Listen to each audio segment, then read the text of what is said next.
राधे राधे जी, जय श्री हरिवंश। उम्मीद करते हैं आप सभी अच्छे होंगे। आप सभी का स्वागत है हमारे ब्लॉग में। आज हम आपको भक्तमाल की कथा सुनाएंगे और उसमें आपको वर्णन बताएंगे। राजसी यताति यताति यताति तो हमने आपको सुना दिया था। महाराज दिलीप की कथा सुनाते हैं। इच्छुक वंश में महाराज दिलीप बड़े ही प्रसिद्ध राजर्षि हो गए थे। वे बड़े भक्त, धर्मात्मा और प्रजा पालक राजा थे। चारों वर्ण उनके शासन से संतुष्ट थे। महाराज को सभी प्रकार से सुख थे, किंतु उनके कोई संतान नहीं थी। एक बार ये इनके लिए अपने कुल गुरु महर्षि वशिष्ठ जी के आश्रम पर गए और अपने आने का कारण बताकर उनसे उपाय पूछा। महर्षि वशिष्ठ ने दिव्य दृष्टि से सब बातें समझकर कहा, राजन, आप एक बार देवासुर संग्राम में गए थे। वहां से लौटकर जब आप आ रहे थे तब रास्ते में आपको सूर नंदिनी कामधेनु मिली। आपके सामने होने पर भी आपकी दृष्टि उन पर नहीं पड़ी, इसलिए आपने उन्हें प्रणाम नहीं किया। कामधेनु ने इस अवन्य समझकर आपको संतानहीन का श्राप दे दिया। अतः आप गो सेवा करें। भगवान ने चाहा तो आपका मनोरथ शीघ्र ही पूर्ण होगा। गुरु की आज्ञा सिरोधार्य कर महाराज अपनी महारानी के सहित गो की सेवा में लग गए। अन्य गो सेवा के लिए प्रभाव से यथा समय उनके पुत्र उत्पन्न हुआ। यही बालक रघुकुल का प्रतिष्ठा रघु नाम से विख्यात हुआ। अब हम दूसरी कथा सुनाते हैं। श्री पुरुजी पौरव वंश के प्रवर्तक आदि पुरुष थे। इनके गुरु जनों के प्रति बड़ा आदर था। जिस समय इनके पिता राजा यताति अपने वृद्धावस्था के बदले पुत्र से उनकी युवावस्था मांगी थी और सभी पुत्रों ने अस्वीकार कर दिया, तब राजा ने अपने छोटे पुत्र पुरु से कहा। उस समय पुरु ने गौरव राजगिरी का बड़ा सुंदर प्रतिपादन किया था। ये था गुरुजनों की आज्ञा पालन मनुष्य के लिए पुण्य, स्वर्ग तथा आयु प्रदान करने वाला है। गुरु के ही प्रसाद से इंद्र ने तीनों लोगों का शासन किया। गुरु स्वरूप पिता की अनुमति प्राप्त करके मनुष्य संपूर्ण कामनाओं को प्राप्त कर लेता है। यह कहकर पुरु ने सहर्ष अपनी युवा अवस्था पिता को देकर बदले में उनके बुढ़ापे को स्वीकार कर लिया, जिससे कि महान यश के भागी हुए। इनको गुरुजनों की कृपा से परावर तत्व का ज्ञान था। इस कारण ये जगत पर पंच से सर्वथा अनासक्त रहे। श्री मद गोस्वामी तुलसीदास जी ने इनके प्रति भक्त रूप में स्मरण किया है। यथा पूज्य के वंश में बहुत से राजर्षि और श्रेष्ठ भी हुए हैं। श्री यदु जी ये राजा यताति के प्रथम पुत्र थे, जो देवयानी के गर्भ से उत्पन्न हुए थे। ये यादव वंश के प्रवर्तक राजा हुए थे। इनके वंश में समय भगवान श्री कृष्ण का प्रादुर्भाव हुआ था। ये बड़े धर्म तथा धर्मशील थे। यथा यदि कोई शंका करे तो इन्होंने तो पिता यताति की आज्ञा का पालन उल्लंघन कर दिया था, जो ही अधर्म है। फिर इन्हें धर्मव्रती या धर्मशील कैसे कहा गया? इसका समाधान यह है कि इन्होंने मुख्य धर्म भगवत को प्राधान्य देकर सामान्य धर्म पिताज्ञा पालन को अस्वीकार किया।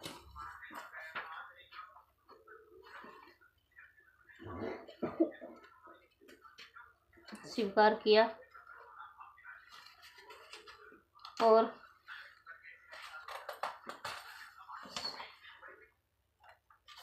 स्वीकार किया था।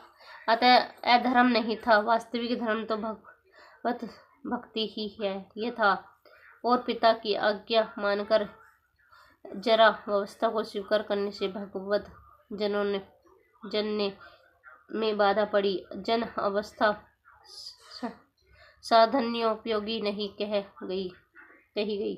अतः इन्होंने पिता की आज्ञा नहीं मानी। उन्हें परम पिता परमात्मा को सेवा में दत्त चित्त युद्ध ने यदि लौकिक पिता के वचनों को नहीं मानता तो कोई द्वेष नहीं, सामान्य धर्म से विशेष धर्म श्रेष्ठ है। पुनः राजा यताति के आज्ञा पालन ने यदु को महान चैतन्योचित्य यह दिखाई पड़ा कि मुझे पुत्र की हस्ता से माता के सामने भोग विलास करना चाहता है, जो कि सर्वथा धर्म के प्रतिकूल है।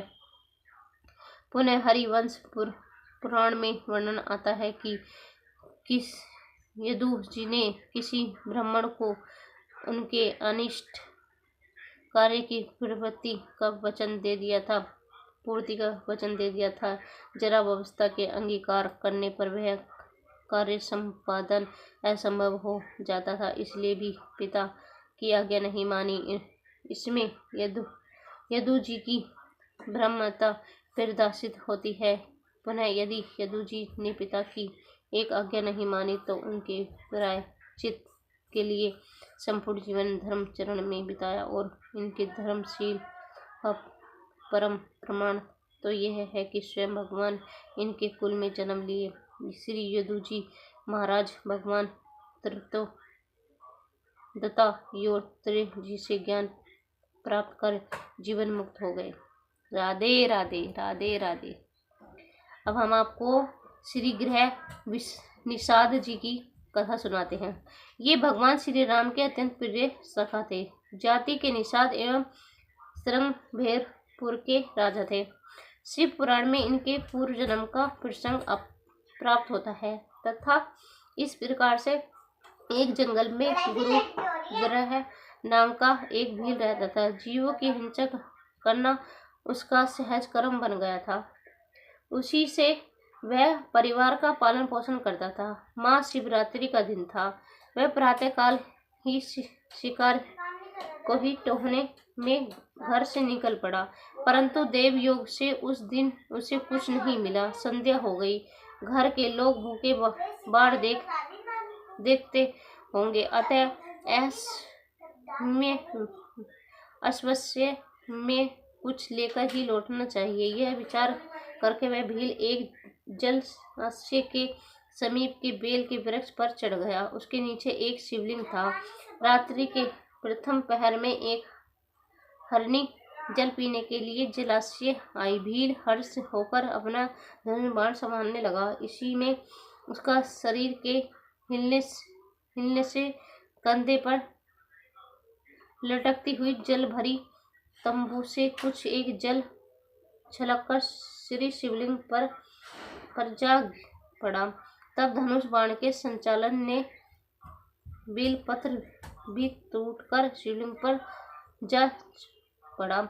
इस अचानक संपादित हुए सुकृत से उस भील का बहुत सा पाप तत्काल नष्ट हो गया।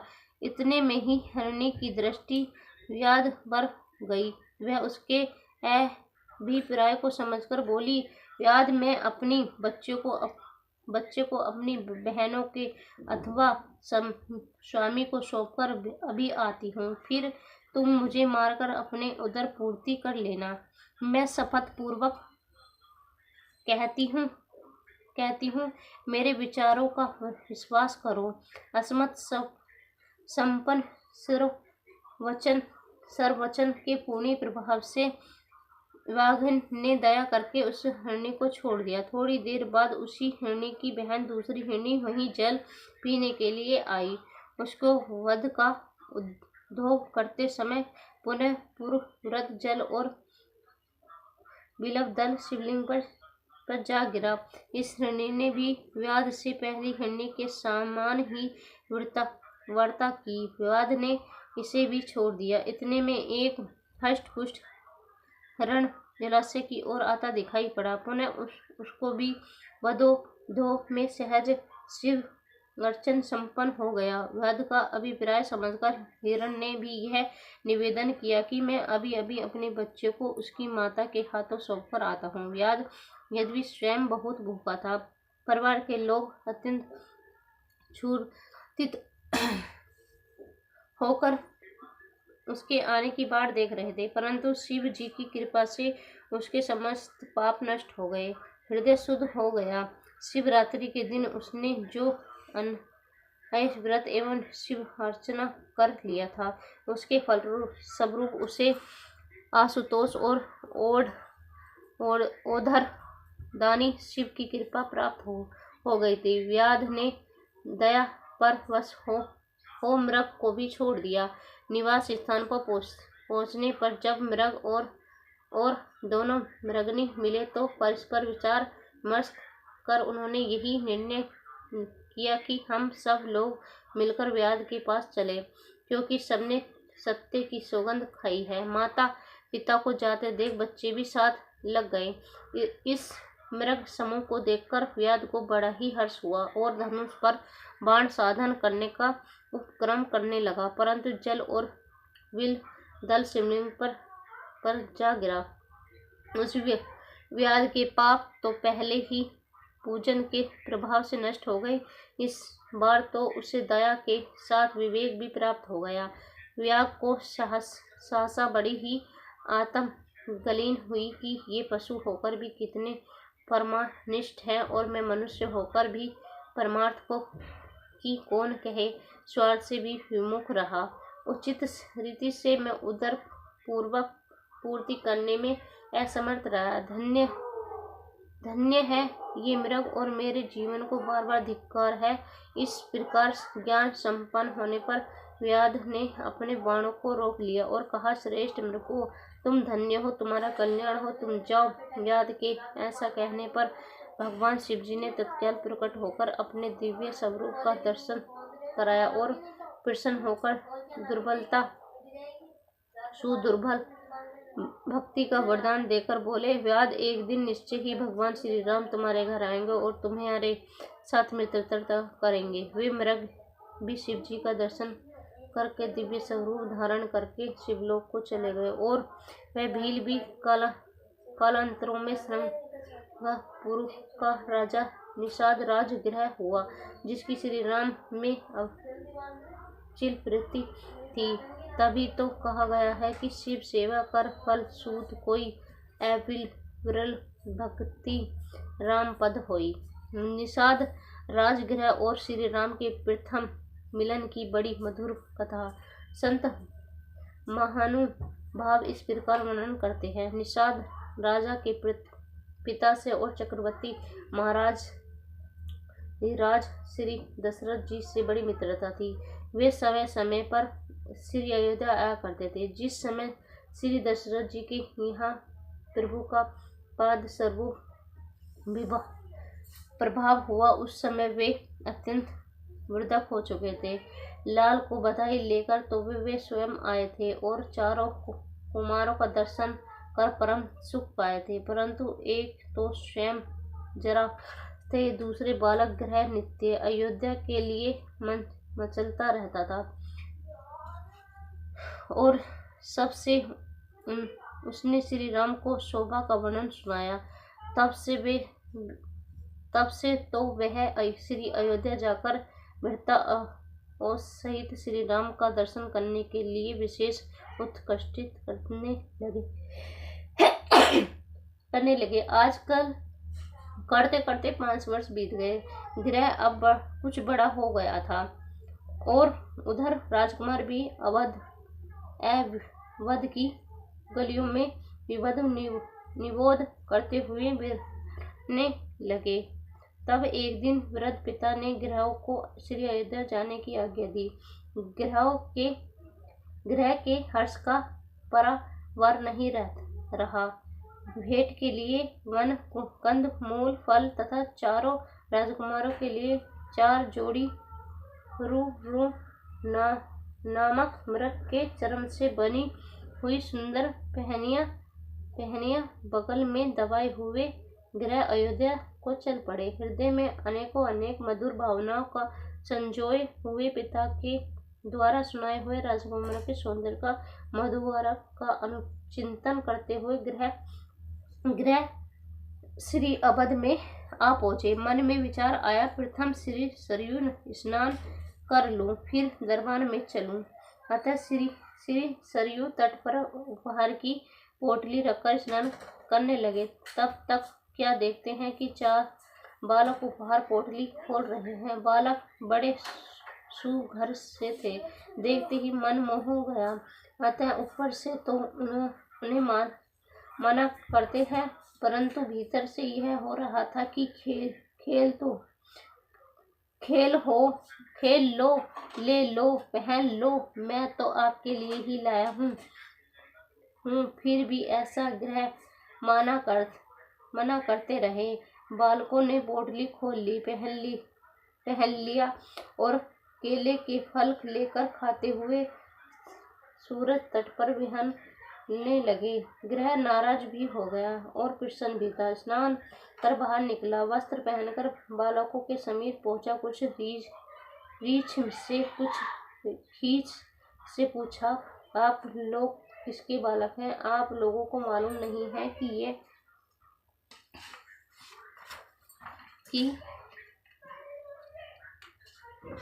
उपहार चक्रवर्ती महाराज कुमारों के लिए लाया हूँ। बालक मधुर मुस्कान पूर्वक बोल पड़े, ओहो, तब तो हमारे लिए ही था। ग्रह ने पूछा, तो क्या महाराज श्री दशरथ जी के राजकुमार आप ही हैं? बालकों के उत्तर देने के पूर्व ही ग्रह का हृदय बोल पड़ा, ग्रह सचमुच महाराज श्री दशरथ राजकुमार के ये ही है। तुम्हारे परम राध्य प्रिय सखा ये ही है। तुम्हारे जीवन धन प्राण सर्वस्व यही है। ग्रह के हृदय के कथन का ही समर्थन बालकों ने भी किया। वे बोले, सखा महाराज कुमार हम ही हैं। ग्रह की आंखें सजल हो गई, हाथ जुट गए, शीश झुक गया। चरणों पर गिरने के पूर्व ही राजकुमारों ने हाथों से थाम लिया। श्री राम लक्ष्मण ने दाहिनी हाथ पकड़ लिया, श्री भरत शत्रुघ्न ने बायां हाथ पकड़ लिया और लीवा ले चले अपने मित्र को महलों की ओर। ग्रह गदगद है कृपया को विचार कर श्री चक्रवर्ती जी चकित हैं। शक प्रेम को देखकर राजकुमारों ने पिता को प्रणाम किया। ग्रह गुहू ने समन्वय नयन पुल की तन विरहवाणी से हाथ जोड़कर अभिवंदन किया। श्री राम लला ने अपने नए सखा का परिचय दिया। श्री दशरथ जी ने जैसे अपने पुत्रों को हृदय से लगाया, वैसे ही गुहू को भी अपने हृदय से लगाया। श्री दशरथ जी ने देखा राम बड़े प्रसन्न हैं अपने इस सखा से, और सखा ने भी तन मन प्राण न्यौछावर कर दिए हैं। उनके ऊपर महाराज ने रोक लिया। ग्रह गुहू को श्री अयोध्या में बहाना यह बनाया कि तुम यहाँ रहकर मेरे पुत्र को धनु विद्या का अभ्यास कराते रहो, वन में शिकार खेलना सिखाया करो। गुहू के लिए तो मानो जन्म रंग जनु पारस पावा। सत्योपाखन ग्रंथ में विस्तार से राजकुमारों का ग्रह के साथ वन कीड़न का प्रसंग वर्णन किया गया। एक बार श्री राम जी ने अनुज और सखाओं से कहा कि आज वन में जो प्रथम शिकार सामने आएगा उस पर सर संसाधन में करूंगा। यदि तुम दूसरा कोई वार करेगा तो मैं उससे पिताजी से कहकर दंड दिलाऊंगा। सब लोग सजग हो गए। संयोग की बात वन में पहुंचते ही एक सिंह सामने आ डटा। लोग जहाँ के तहाँ खड़े हो गए। श्री राम सर संसाधन में विमल कर रहे थे। सिंह ऊपर टूटने ही वाला था। अनुज एवं अन्य सखा श्री राम का पालन करते हुए अपने स्थान पर थे। गुहू ने अपना कर्तव्य निश्चय कर लिया। जो भी डर मिले मैं सह लूंगा, परंतु मेरी आंखों के सामने सिंह के द्वारा कोई अनिष्ट मुझसे सह नहीं सकता। इन्होंने तत्काल एक सांग चलाई, निशाना सही बैठा, सिंह मर गया। श्री राम के हृदय में भक्त वत्सलता उमड़ रही थी। अन्य सशक हो रहे थे कि इन्होंने श्री राम की आज्ञा का उल्लंघन किया है, पता नहीं कौन सा दंड मिलेगा। निषाद ग्रह गुहू परम प्रसन्न हो रहे था। अपने मित्र को सकुशल देखकर लोग वन विहार कर घर लौट आए। सबने देखा कि श्री मुख से गुहू का गुणगान सुनकर श्री चक्रवर्ती महाराज राज श्री दशरथ जी अपने हाथ का आभूषण बहू के हाथों में पहना रहे थे, हृदय से लगा रहे थे तथा परंतु श्री श्रृंगवेरपुर के राजा होने की घोषणा कर देते थे।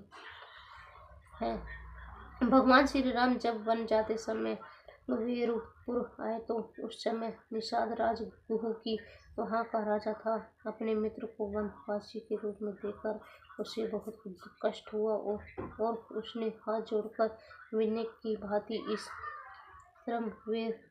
वीरपुर का राज्य करे और यहीं रहे। परंतु श्री राम ने अपने माता पिता की आज्ञा बताकर अपने वनवास का निश्चय बताया। इस प्रकार निषाद राजगृह भगवान श्री राम का सच्चा मित्र और भक्ता श्री राम के प्रति उनकी इतनी निष्ठा थी कि भरत को सेना सहित आते देखकर वह उनसे युद्ध के लिए तैयार हो गए। परंतु जब उन्हें भरत के आंतरिक भावनाओं का पता चला तो उनका श्री राम जैसे ही सब स्वागत किया। धन्य है निषाद राज गुहू और धन्य है उनके सखा भक्ति। राधे राधे। वनवासी लीला समाप्त करके 14 वर्ष के बाद पुष्पक विमान पर बैठकर जब श्री रघुनाथ जी आए तब आपके साथी भीलों ने कहा कि प्रभु पधारे हैं, उनका दर्शन कीजिए। पर श्री निषाद राज को विश्वास नहीं हो रहा था। वे वियोग से व्याकुल होते हुए बोले, मैं फिर से श्री राम को पाऊं, ऐसा मेरा भाग्य कहाँ। इतने में श्री रामचंद्र जी आ गए और प्रेम से मिलकर बोले कि मैं आ गया हूँ, मुझे देखिए। निषाद राज ने भगवान के श्री अंगों को स्पर्श करके पहचाना और प्रभु से लिपट गए। स्पर्श प्राप्त कर दिव्य सुख सागर में डूब गए। उनके गए प्राण मानो पुण्य आ गए। निषाद राज ने अपने को परम सौभाग्य माना। राधे राधे जी। देखा इस कहानी से हमें क्या प्रेरणा मिली। कभी भी जात भेद भाव में कोई फर्क नहीं करना चाहिए। वो भील नीची जाति के थे लेकिन फिर भी भगवान श्री राम ने उनको अपना सच्चा मित्र सखा मानते थे और मानो उनके प्राण धन सब कुछ थे। भील भी ऐसे ही मानते थे, इसलिए कभी भेदभाव नहीं करना चाहिए। राधे राधे। देखो उसने शेर उनके पास आया श्री राम जी के, और उससे पहले राम जी ने बोला था कि सबसे पहले बाण मैं चलाऊंगा, और अगर किसी ने भी दूसरा बाण चलाया तो उसे दंड मिलेगा। लेकिन भील ने एक पल के लिए भी नहीं सोचा। उसने सोचा कि जो भी मुझे दंड मिलेगा मैं उसे स्वीकार कर लूँगा, लेकिन मेरे श्री राम मेरे सखा को कुछ नहीं होना चाहिए, एक खरोंच भी नहीं आनी चाहिए शेर की। इसलिए उन्होंने निसंकोच बाण चला दिया। राधे राधे। ये होती है प्रेम भक्ति, सखा की भक्ति। राधे राधे।